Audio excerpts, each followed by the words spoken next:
2024 లేదా 25లో డిగ్రీ లేదా బీటెక్ చదివారా? సాఫ్ట్వేర్ జాబ్ కోసం ఎదురు చూస్తున్నారా? అయితే కోడ్ జ్ఞాన్ 100 డేస్ కోర్సులో చేరండి, జాబ్ సాధించండి.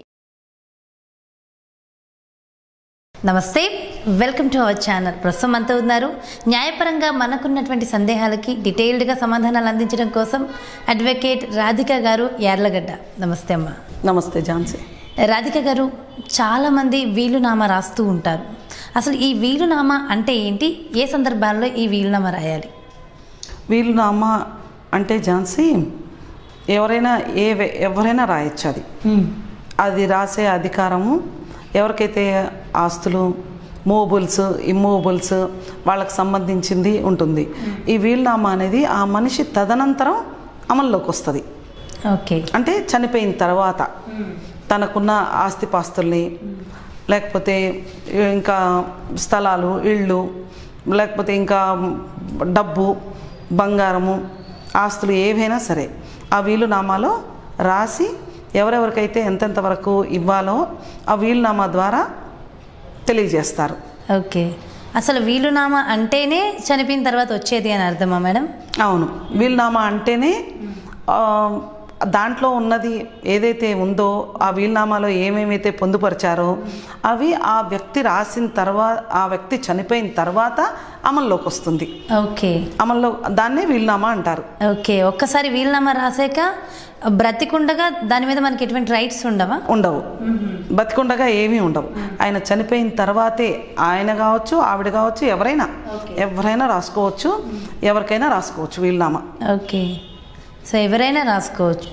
రాసుకోవచ్చు. ఈ వయసు ఆ వయసు సంబంధం లేదు, ఆస్తి ఉందంటే చాలు. వయసుతో సంబంధం లేదు. ఆ ఆస్తికి వాళ్ళు అబ్జల్యూట్ ఓనర్స్ అయ్యి ఉండాలి. ఓకే, అబ్జల్యూట్ ఓనర్స్ అయ్యి ఉన్నప్పుడే ఇప్పుడు ఆస్తి పంపకాలు గిఫ్ట్ ఇస్తారు. గిఫ్ట్ డీడ్ ద్వారా, లేకపోతే ఒక్కోసారి సేల్ అంటే మళ్ళీ అది వేరు, సేల్ చేసేస్తారు. మామూలుగా కుటుంబ సభ్యుల మధ్య జరగాలనుకో కొన్ని సందర్భాల్లో గిఫ్ట్ ఇచ్చేస్తారు. గిఫ్ట్ ఇస్తే అది గిఫ్ట్ ఇచ్చిన మరుక్షణమే ఆస్తి అయిపోద్ది, వాళ్ళ చేతుల్లోకి వెళ్ళిపోతుంది. కానీ వీలునామా అలా కాదు. ఆ వ్యక్తి వీలునామా రాసిన వ్యక్తి చనిపోయిన తర్వాత అది వాళ్ళకి చెందుతుంది. ఓకే మేడం, ఇక్కడ ఒక్క డౌట్ నాకు. ఇప్పుడు ఒక్కసారి వీలునామా రాసిన తర్వాత, సో కొంచెం ఎంగేజ్లో ఉన్నప్పుడు రాసేసారు వీలునామా, సో నాకు ఏదన్నా అయితే కనుక ఈ ఆస్తులు వీళ్ళకి చెందాలి అని, మరి బ్రతికుండగా మళ్ళీ వాళ్ళకి ఆ ఆస్తితో అవసరం వచ్చి ఏదైనా అమ్మాల్సిన పరిస్థితి ఒకవేళ వచ్చిందంటే మరి అలా అమ్మే రైట్స్ ఉంటాయా వాళ్ళకి? ఉంటాయి. వీలునామాని మార్చచ్చా? వీలునామా మార్చుకోవచ్చు. ఇంకోటి ఏంటంటే అసలు వీలునామా రాసేటప్పుడే దాంట్లో లాస్ట్లో చివరిగా ఈ వీలునామా అనే మరణ శాసనం అంటారు. అసలు యాక్చువల్గా వీలునామాని మరణ శాసనం అంటారు. ఇది పూర్తిగా దీనిపైన సర్వమైన అధికారాలు నాకే ఉంటాయి, దీన్ని నేను రద్దు చేసుకునే అధికారం కూడా ఉంటుంది అంటుంది. వీలునామాని రిజిస్ట్రేషన్ చేయిస్తే చాలా మంచిది. ఓకే, ఎందుకంటే ఇప్పుడు ప్రజెంట్ ఏమవుతుందంటే కొంతమంది వీలునామాలు రాయకుండా చనిపోతున్నారు, ఆస్తి ఎవరికి ఇవ్వకుండా. అయితే అలాంటప్పుడు ఏం చేస్తున్నారంటే వీలునామాలు క్రియేట్ చేసే అవకాశం కూడా ఉంటుంది. క్రియేట్ చేసుకుని తీసుకొస్తారు. క్రియేట్ చేసి తీసుకొచ్చి ఈ ఆస్తి ఎవరికైతే వాళ్ళకి రాసుకుని ఇది మాకే రాశారు ఆ వీలునామా అని చెప్పి కోర్టులో వేసి దాని ద్వారా ఆస్తులు పొందాలని చూస్తారు. అలా జరగకుండా ఉండాలంటే వీలునామాను రిజిస్ట్రేషన్ చేయించుకోవాలి. రిజిస్ట్రేషన్ చేయించుకుని ఆ వీలునామా రాసిన వ్యక్తికి సర్వమైన అధికారాలు ఉంటాయి. అతను చనిపోయేలోగా ప్రాపర్టీస్ అతనికి అన్నిటికీ తనే ఓనరు. అదే ప్రాపర్టీస్కి పూర్తి సర్వాధికారాలు చనిపోయేవరకు తనకే ఉంటాయి. తను చనిపోయిన తర్వాతే ఎవరెవరికి ఇస్తాడో వాళ్ళకి. ఆ వీలునామా రద్దు చేసుకునే అవకాశం కూడా, వీలునామా ఎన్నిసార్లు అయినా రాసుకోవచ్చు, ఒకసారి రాయాలని ఏం లేదు. తర్వాత ఒక్కోసారి ఎవరి బలవంతం మీదైనా రాస్తుండొచ్చు. కొంతమంది కూతుళ్ళు, కొడుకులు, కోడళ్ళు బలవంతంగా చేయించుకుని కూడా వీలునామా రాయించుకుంటారు. వీలునామా రాయించుకుని వాళ్ళని మభ్యపెట్టి, లేకపోతే ఇంకా ఏ విధంగా అయినా కొంచెం ఎమోషనల్గా బ్లాక్మెయిల్ చేస్తారు. బ్లాక్మెయిల్ చేసి తీసుకెళ్ళి రిజిస్ట్రేషన్ చేయించుకుంటారు. రిజిస్ట్రార్ అడుగుతాడు అన్నీ, అక్కడ ఎవరైతే సబ్ రిజిస్ట్రార్ ఉంటారో వాళ్ళన్నీ అడిగే రిజిస్ట్రేషన్ చేస్తారు. ఇంకా వాళ్ళ కుటుంబ సభ్యుల మధ్య వాళ్ళు మొహమాటానికో లేకపోతే భయపడో పెద్దవాళ్ళు అయిపోయిన తర్వాత అలా చేసి ఒక్కోసారి మెడికేషన్లో ఉంటారు. మెడికేషన్లో ఉన్నప్పుడు కూడా వాళ్ళు కొంచెం వీక్గా ఉంటారు కాబట్టి వీలునామా రాసేసి రిజిస్టర్ చేస్తారు.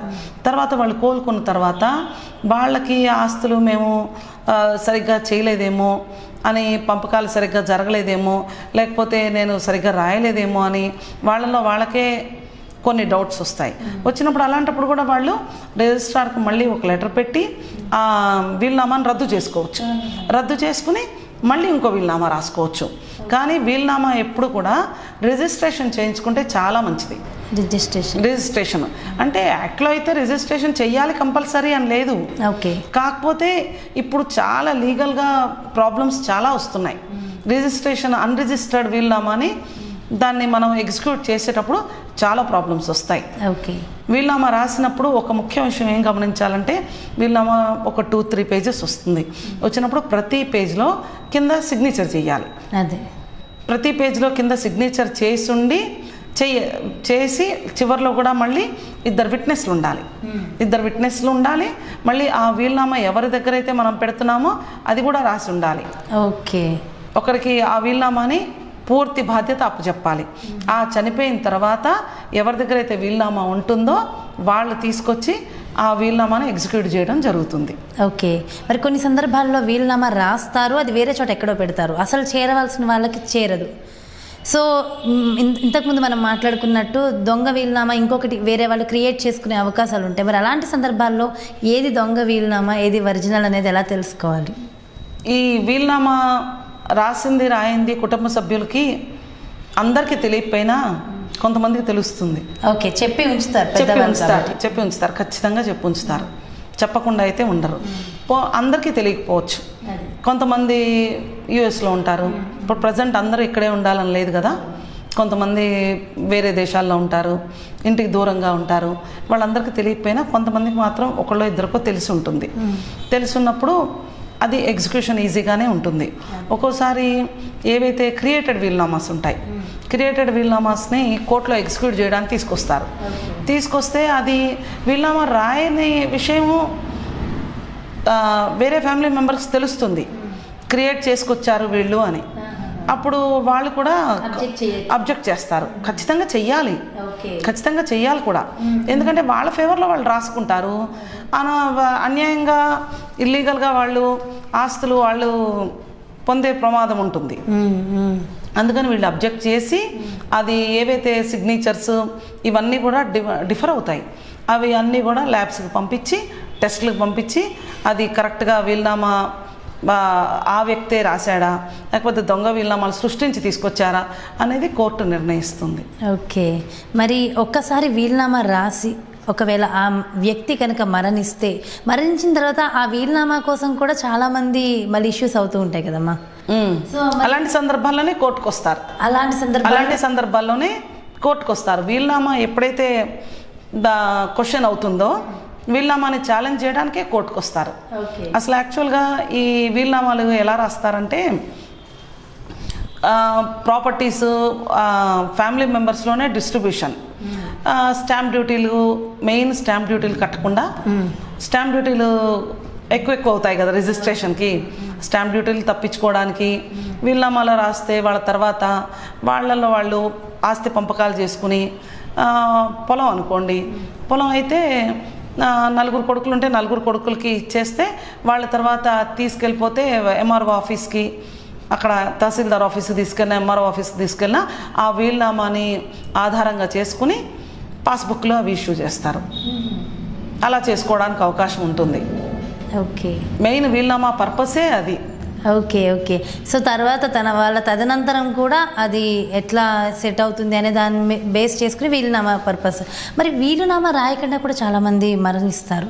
మరి అలాంటి వాళ్ళు అటువంటి ఆస్తిని మరి ఎవరు తీసుకోవాలి? వీలునామా రాయకుండా ఆస్తి చనిపోయిన వ్యక్తిది ఏదైనా ఉంటే ఇక అది కుటుంబ సభ్యులు చాలా వరకు వాళ్ళల్లో వాళ్ళు ఓరల్ అగ్రిమెంట్స్ లేకపోతే ఫ్యామిలీ సెటిల్మెంట్ డీడ్స్ అలా చేసుకుని అంటే గొడవలు లేకుండా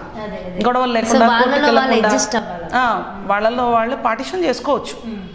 వాళ్ళకి ఎవరెవరికి ఎంత వాటాలు రావాలి అనేది ఫ్యామిలీ సెటిల్మెంట్ డీడ్ ద్వారా చేసుకోవచ్చు. ఓకే, ఫ్యామిలీ సెటిల్మెంట్ డీడ్ ద్వారా చేసుకుంటే కోర్టుకి వెళ్ళాల్సిన అవసరమే ఉండదు. ఓకే.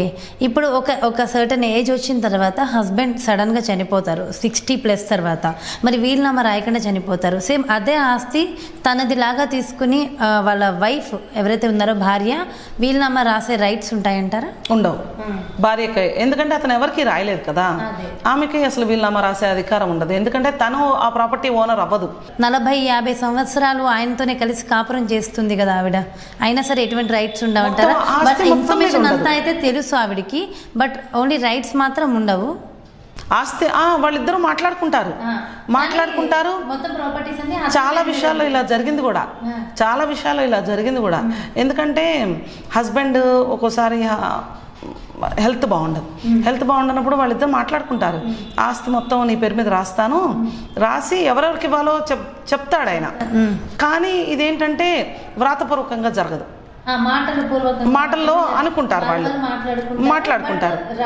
వ్రాతపూర్వకంగా జరగకుండా సడన్ గా చనిపోతారు. అసలు చనిపోతారు, ఇదంతా జరుగుతుందని కూడా వీళ్ళు అనుకోరు. ఇంకా చేసుకుందాంలే అనుకునే దీంట్లోనే ఆయనకి ఏదో అవుతుంది, లేకపోతే ఆవిడకి ఏదో అవుతుంది, వాళ్ళు చనిపోతారు. చనిపోయిన సందర్భంలో ఒక ఎగ్జాంపుల్, హస్బెండ్ చనిపోయాడు అనుకుందాం, ఎవరికి ఇవ్వకుండా ప్రాపర్టీ ఎవరికి ఇవ్వకుండా వీలునామా కూడా రాయకుండా చనిపోయిన సందర్భాల్లో భార్య, పిల్లలు, బ్రతుకున్న తల్లి, అతనికి తల్లి ఉందనుకోండి, వీళ్ళందరికీ సమానంగా వస్తుంది. పూర్వం ఏం చేసేవారంటే ఇల్లు అనేది ఖచ్చితంగా భార్య పేరు మీద వీలునామా ద్వారా ఇచ్చేవారు. ఎందుకంటే ఆవిడకి అట్లీస్ట్ ఆ ఇల్లన్న ఆవిడ బ్రతుకున్నంత కాలం ఆవిడ వేరే చోటుకి వెళ్లకుండా ఆ ఇంట్లో ఉండాలి, ఆవిడ అనుభవించాలి. ఆవిడ చనిపోయిన తర్వాత అది ఎవరికి చెందాలో వీలునామా ద్వారా ఇచ్చేసేవారు. మిగతా ఆస్తులన్నీ కూడా ఇచ్చేవారు. అది పెళ్లి టైంలోనే చేసేసేవారు. పూర్వం రోజుల్లో ఈ వీలునామాలు ఎవరైతే మగవాళ్ళ పేరు మీద ఆస్తులు ఎక్కువ ఉండేవి, ఆడవాళ్ళ పేరు మీద చాలా తక్కువ ఆస్తి అంతా మగవాళ్ళ పేరు మీద, వాళ్ళ పేరు మీదే ఉండేది. ఉన్నప్పుడు ఏ పార్టీషను ఎలా చేసినా కూడా స్థలాలు, పొలాలు, లేకపోతే ఇంకా డబ్బు, అది వాళ్ళు ఉన్న రోజుల్లోనే పార్టీషన్ చేసేసి వాళ్ళకి ఆయన ఎవరైతే వాళ్ళ యజమాని వాళ్ళ తండ్రి ఉంటారు అప్పుడు ఇచ్చేసేవారు. అట్లీస్ట్ ఆ ఇల్లు కోసం మాత్రం వీలునామా అనేది ఖచ్చితంగా రాసి పెట్టేవారు. ఆ ఇల్లు ఆవిడ ఉన్నంత కాలం దాని మీద వచ్చే ఆదాయం, రెంట్స్ అవి వస్తాయి కదా, ఆ రెంట్స్, లేకపోతే ఉన్నంత కాలం తల్లి, ఎందుకంటే ఈ రోజుల్లో ఆవిడ ఉన్నప్పుడే అమ్ముకుందామని చూస్తారు. అవును, తల్లి ఉన్నప్పుడే నువ్వు నా దగ్గర ఉంది కానీ, లేకపోతే ఏదో ఒకటి మాటలతో మభ్యపెట్టి ఉంచి తల్లి ఆస్తి వచ్చే వరకునేమో చాలా మాట్లాడి ఆస్తి వచ్చే వరకు ఆ ఇల్లు ఇప్పుడు చాలా ల్యాక్స్లో పెరిగిపోతుంది కదా, మార్కెట్ వాల్యూ బాగా పెరుగుతుంది, క్రోర్స్లో ఉంటుంది. అందుకని ఆ తల్లిని నేనే చూస్తానో లేకపోతే ఇంకోటి చెప్పో అలా చేస్తారు. అయితే వీళ్ళు ఏం ఇట్లా చేసే అవకాశం ఉంటుందని పూర్వం రోజుల్లో బాగా ముందు చూపుతో ఆలోచించి కనీసం ఆవిడ బ్రతుకున్నంత కాలం ఆవిడ దగ్గరికి ఆవిడ పిల్లలు రావడం కానీ, ఆవిడ లేకపోతే ఇల్లు లేదని ఇంకో చోటుకి వెళ్ళడం కానీ, ఆమెకి అంటే నిలవ నీడ లేకుండా అయిపోతుందేమో అన్న ఉద్దేశంతో కంపల్సరీ ఇల్లు అనేది భార్య పేరు మీద ఖచ్చితంగా రాసేవారు. ఆమె తదనంతరమే పిల్లలకి ఇచ్చేవారు. ఎందుకంటే ఒక మదర్ ని మోసం చేయడం చాలా ఈజీ కదా, చేస్తున్నారుగా, అదే చేస్తున్నారు, చాలా ఈజీ. అమ్మ నాకు ఇది లేదు అనగానే పెట్టేస్తున్నారు. మనం వెళ్ళి చూడట్లేదు, మనం సిటీలోనే ఎన్నో కేసులు అలాగా వీలునామాని తీసుకొచ్చి వీలునామాని కోర్టులో పెట్టి నన్ను ఇప్పుడే ఓనర్గా డిక్లేర్ చేయమని అడుగుతున్నారు. Cunning nature. ఓనర్గా నన్ను ఇప్పుడే డిక్లేర్ చేసేయమని అడుగుతున్నారు. అది అసలు సాధ్యపడదు. ఆవిడ ఏంటంటే ఆవిడ చనిపోయిన తర్వాత ఎవరికైతే రాస్తారో వాళ్ళకి వెళ్తుంది. ఆవిడకి ఓన్లీ ఎంజాయ్మెంట్ రైట్సే ఇస్తారు. దాంట్లో ఎంజాయ్మెంట్ రైట్స్, ఆవిడ బతుకున్నంత కాలం ఆ ప్రాపర్టీని ఎంజాయ్ చేయొచ్చు.